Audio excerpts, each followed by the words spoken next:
ফ্রিজের দরজা খুললেই কি মাছ, মাংস আর বাসি তরকারির সব গন্ধ মিশে একটা বিশ্রী গন্ধ বের হয়?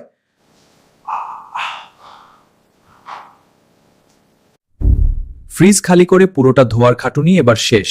মাত্র এক টুকরো লেবুর ম্যাজিক এর স্থায়ী সমাধান। কেটে রাখা লেবুর টুকরোর ওপর 1 চামচ বেকিং সোডা জাস্ট এভাবে ভালো করে ছড়িয়ে দিন।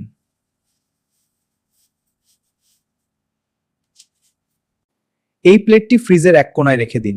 বেকিং সোডা ফ্রিজের সব কটু গন্ধ শুষে নেবে আর লেবু দেবে দারুণ রিফ্রেশিং সুবাস।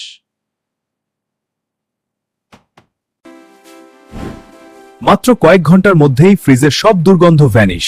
একদম কেমিক্যাল ছাড়াই আপনার ফ্রিজ থাকবে 100% ফ্রেশ। ঘরোয়া লাইফ হ্যাকসের এই জাদুকরি ট্রিকটি আজই ট্রাই করুন আর প্রতিদিন এমন সব দরকারি টিপস পেতে এখনই সাবস্ক্রাইব করুন।